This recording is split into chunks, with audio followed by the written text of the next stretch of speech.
gitu. Saya akan bawa keluhan ini sekarang ke regulator. Selamat sore Ibu Rita. Kita sudah dengarkan Ibu Rita tadi ada yang menyatakan, Bu Gita menyatakan ketidakpastian, Prof. Irwandi juga transparansi. Dan memang sampai saat ini kita masih belum dapat kejelasan khususnya untuk batubara terlebih dahulu. Sebenarnya ada kendalanya di mana Bu? RKAB ini belum ada kepastian. Dan kalau kita melihat harusnya dengan adanya isu geopolitik ini peningkatan produksi justru dibutuhkan. Karena akan ada permintaan substitusi dari harga minyak yang tinggi.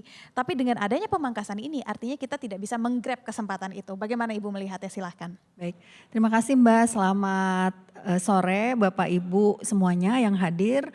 Jadi pertama ya Mbak ya, yang perlu diluruskan kalau tadi dari perkataan atau istilah yang digunakan. Ini bukan pembatasan produksi ya, tetapi penyesuaian atau penataan produksi. Yang kedua, yang perlu juga dijelaskan kenapa kemudian pemerintah mengambil langkah untuk melakukan penataan atau penyesuaian. Dan ini bukan tiba-tiba, sebetulnya ini sudah digaungkan dari sejak setahun yang lalu. Dan kalau Bapak dan Ibu misalnya, barang tambang ini adalah milik negara. Ketika Bapak dan Ibu mengusulkan kepada negara untuk melakukan pengelolaan, namanya juga izin usaha pertambangan.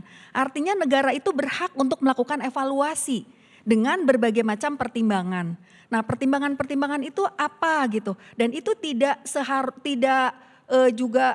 apa-apa apabila tidak disampaikan secara detail ke publik alasan dari yang ini kenapa besaran-besaran atau secara detail gitu ya. Nah, kemudian alasan pemerintah sebetulnya teman-teman juga pasti sudah memahami.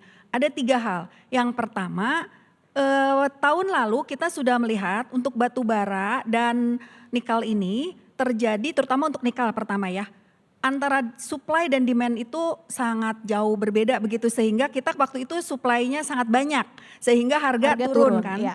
Kalau untuk batu bara memang permintaan masih sosok lah ya. Tetapi kemudian pemerintah di sini melihat harga itu sama sekali tidak bisa dikontrol. Nah, pemerintah Indonesia itu mensuplai lebih dari 60% global kebutuhan batu bara. Tetapi kita tidak bisa kontrol harga begitu. Nah, salah satu tujuan mungkin memang pada kenyataannya kita tidak mungkin mengkontrol harga ya. Menjamin bahwa harga itu akan naik juga tidak mungkin. Itu namanya impossible lah kalau menjamin ya. Namanya jaminan nggak ada ya di dunia ini.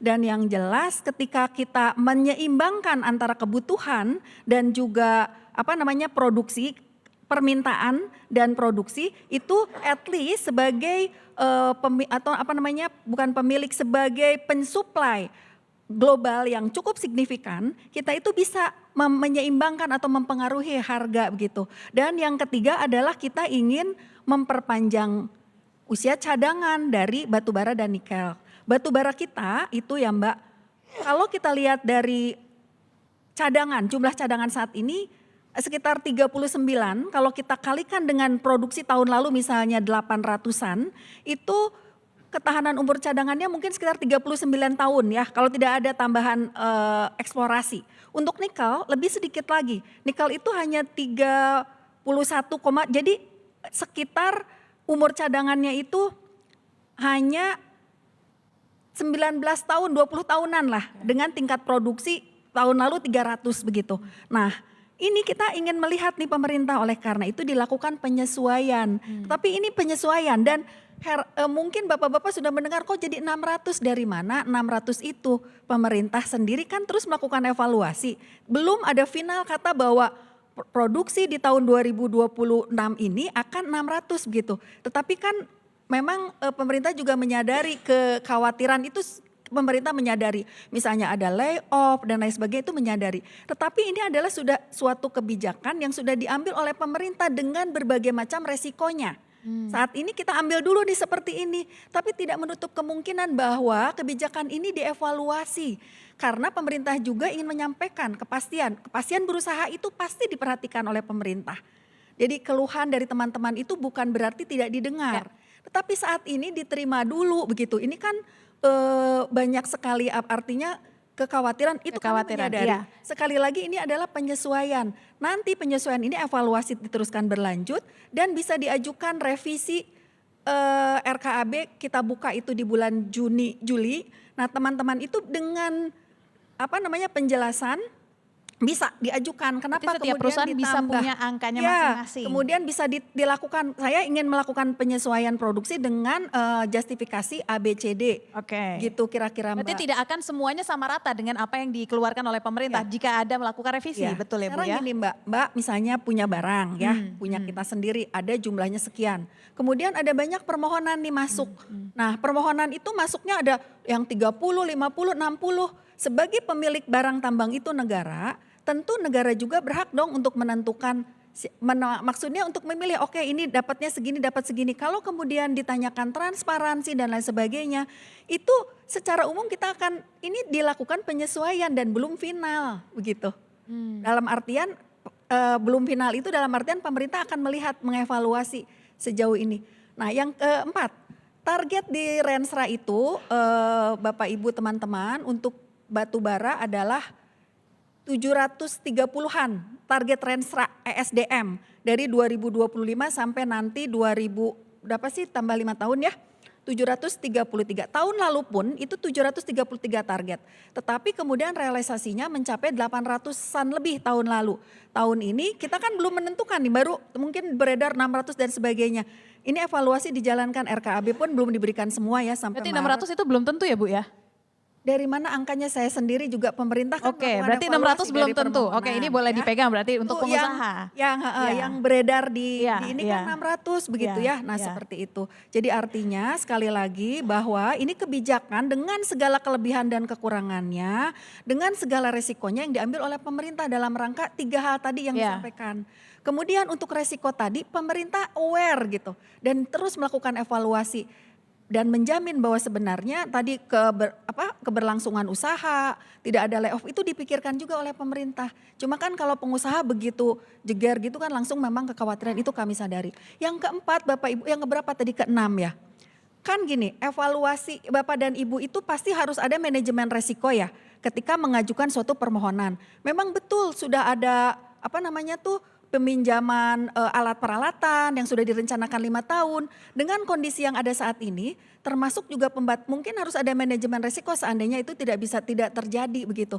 Sekali lagi kalau dikatakan tiba-tiba ini sudah digaungkan dari semenjak setahun yang lalu. Dengan adanya perang itu pun Bapak Ibu kita kan harus siap ya, katanya akan naik batu bara itu satu kemungkinan lain mungkin juga akan menurun mungkin ya kita tidak tahu karena kondisi dan lain sebagainya. Artinya manajemen risiko itu memang harus diperhatikan oleh teman-teman bahwa kondisi yang ada saat ini menyebabkan teman-teman tuh harus memikirkan plan A, plan B seperti itu. Tapi pemerintah itu sekali lagi melakukan evaluasi dan memastikan bahwa kegiatan usaha itu kita dapat terus berjalan. Oke, kalau gitu terima kasih Bapak. Dan kita nggak lepas ya pemirsa kalau kita berbicara tentang pertambangan, gak lepas juga kita untuk membahas isu-isu hilirisasi. Sebelum saya lanjutkan tadi terkait dengan RKAB ini, saya ingin punya pertanyaan dulu kepada Bu Rita dan juga Pak Heri. Update dari proyek-proyek hilirisasi kita Bu. Mind ID punya banyak sekali program-program hilirisasi. Nah ini update-nya gimana dan kami ingin tahu Bu, ketika semua smelter-smelter ini yang sudah dijalankan beroperasi, seberapa besar keuntungan yang mungkin bisa didapatkan oleh Indonesia? Saya ingin ke Bu Rita terlebih dahulu, silahkan. Terima kasih Mbak. Salah satu alasan dilakukan penyesuaian produksi juga kan untuk memastikan bahwa supply untuk smelter-smelter yang sudah berdiri itu juga bisa terpenuhi demikian ya. Nah kemudian pemerintah memang terus bersama dengan tempatnya Pak Heri ya dan juga Kementerian Investasi BKPM melakukan pemantauan terhadap proyek-proyek hilirisasi. Mungkin sudah diketahui Mbak bahwa Kementerian SDM waktu itu menyerahkan ada sekitar beberapa proyek ke Danantara untuk dilakukan yang sudah dilakukan FS, visibility study-nya, kemudian diserahkan untuk kemudian dievaluasi ulang untuk kemudian melakukan pendanaan. Nah sampai saat ini masih dalam tahap evaluasi. Itu ya proyek-proyek termasuk diantaranya untuk proyek pengubahan batu bara untuk batu bara berubah menjadi dimethyl ether.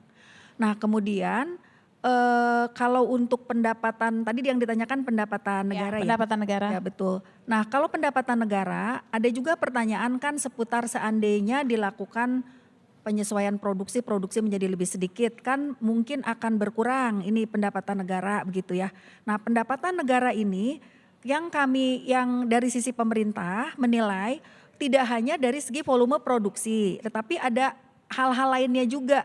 Termasuk diantaranya harga pasar. Tadi kalau supply demand, begitu nanti supply-nya sedikit, kita harapkan harganya menjadi meningkat. Di samping itu tentu diharapkan para pengusaha ini juga sudah mulai memikirkan tidak bahan mentahnya tetapi dilakukan hilirisasi. Memang untuk batu bara ini masih PR karena belum semuanya ya belum ada yang berjalan dengan optimal gitu untuk hilirisasi batu bara dan itu masih menjadi PR. Pemerintah terus mengupayakan agar hilirisasi batu bara bisa berjalan termasuk dengan dibentuknya Satgas Hilirisasi untuk membantu ini percepatan agar supaya hilirisasi khususnya untuk batu bara itu bisa berjalan Dan dipercepat. Kalau Oke. untuk yang mineral saya rasa sudah berjalan saat ini hanya tadi pemantauan supply demand-nya bahwa smelter itu bisa berjalan dan termasuk kita terus berkomunikasi juga dengan Kementerian Perindustrian agar supaya tadi smelter kan ada 2 ya, smelter terintegrasi yang di bawah Kementerian SDM dan ada smelter yang stand alone yang di bawah Kementerian Perindustrian dan itu kita terus berkomunikasi melakukan koordinasi agar kebijakan-kebijakannya itu juga berjalan beriringan sesuai gitu.